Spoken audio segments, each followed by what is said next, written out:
সুপ্রিয় দর্শকবৃন্দ, সত্যপক্ষের আজকের আয়োজনে আপনাদের সবাইকে স্বাগত জানাচ্ছি। আমি শেখ বুলবুল। অভিনেতা সিদ্দিককে গণপিটুনি দিয়ে পুলিশের হাতে তুলে দেওয়ার একটি ভিডিও সামাজিক যোগাযোগ মাধ্যমে বেশ ভাইরাল হয়েছে। হাতে ধরা হয়েছে ভাই। ইতিমধ্যে আমরা এই দেখেন, জনগণ তাকে গণদোলায় দিয়েছে আওয়ামী লীগের দোসর অভিনেতা সিদ্দিক। আমরা তাকে থানায়, আমরা ডিবি অফিসে নিয়ে আসছি, পুলিশ নিয়ে আসছে তাকে রমনা থানায়, অবশ্যই তাকে রমনা থানায় সোপর্দ করতে হবে। দর্শক, আওয়ামী লীগের আস্থানা এই বাংলায় হবে না।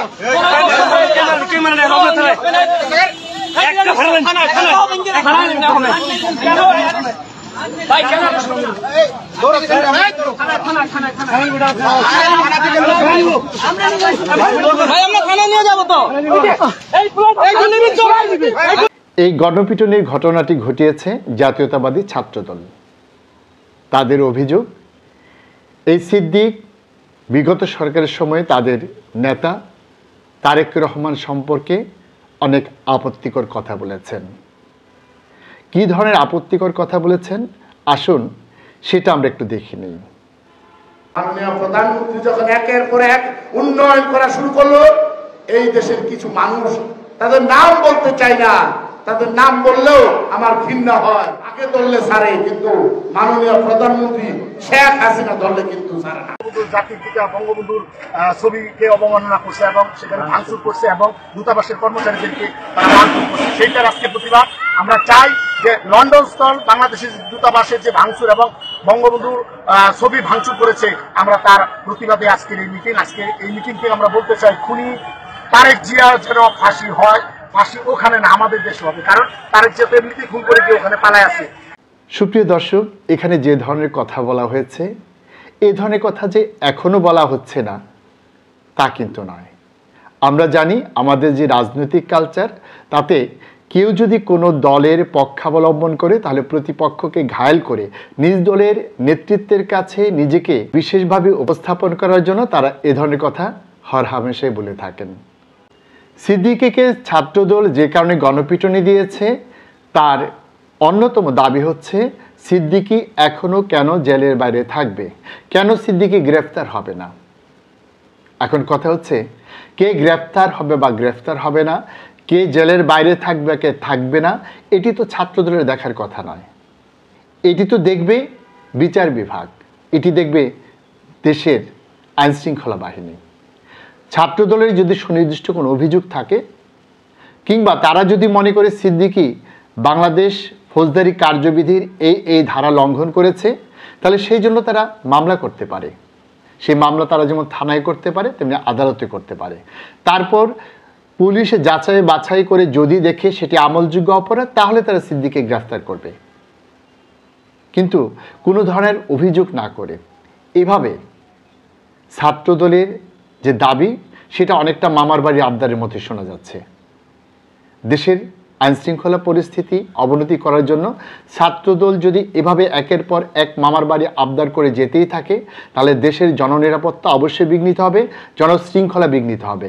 এই বিষয়টি বিএনপির কেন্দ্রীয় নেতৃত্ব খেয়াল করছেন কিনা আমরা জানি না, তবে অবশ্যই ছাত্রদলকে এই ব্যাপারে নিয়ন্ত্রণ করা উচিত। কেননা বিগত সরকারের ছাত্র সংগঠন বাংলাদেশ ছাত্রলীগ এই ধরনের ঘটনা ঘটেই আওয়ামী লীগের চরম সর্বনাশ করেছে, এবং তারা যে পরিমাণ ঘৃণা কুড়িয়েছে এবং তারা যে পরিমাণ অভিশাপ কুড়িয়েছে, তার পরিণতিতেই আজকে কিন্তু তাদের সেই দলকে এদেশ থেকে নিষিদ্ধ করা হয়েছে এবং তাদের নেতৃত্ব দেশ ছেড়ে অন্যত্র পালিয়ে গিয়ে পলাতক জীবনযাপন করছে।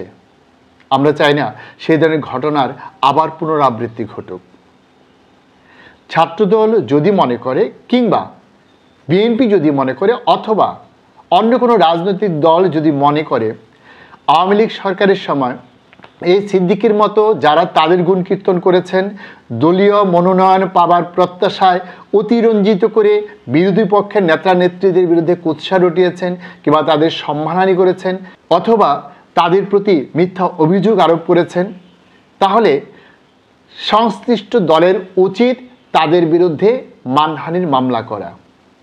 আর যদি তারা এটাকে সামগ্রিকভাবে সেই সরকারের দালাল হিসেবে ধরে নেয়, তাহলে উচিত সেই দালালদের একটি সুনির্দিষ্ট তালিকা তৈরি করা, আমরা যেটা ৭১-এর মুক্তিযুদ্ধের পরে দেখেছিলাম।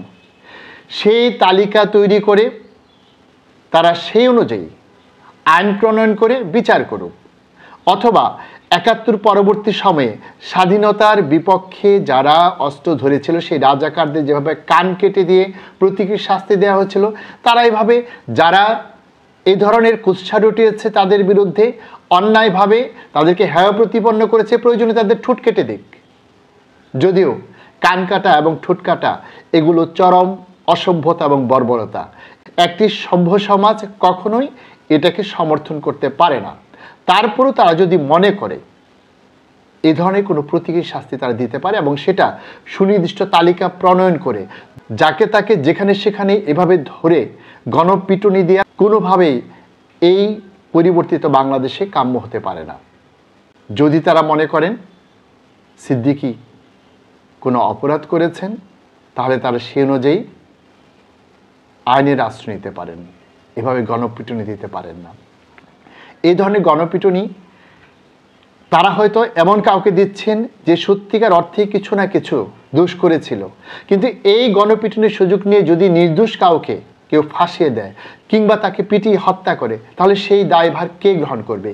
এই যে সিদ্দিকীকে যেভাবে হেনস্থা করা হলো, যেভাবে তাকে পিটুনি দেওয়া হলো, এর ফলে তার যদি মৃত্যু হতো তাহলে সেই দায়ভার কে বহন করত? ছাত্রদল, বিএনপি না রাষ্ট্র? সুপ্রিয় দর্শকবৃন্দ, আজকের মতো এখানেই শেষ করছি। আপনারা সবাই ভালো থাকুন, সুস্থ থাকুন। আল্লাহ হাফেজ।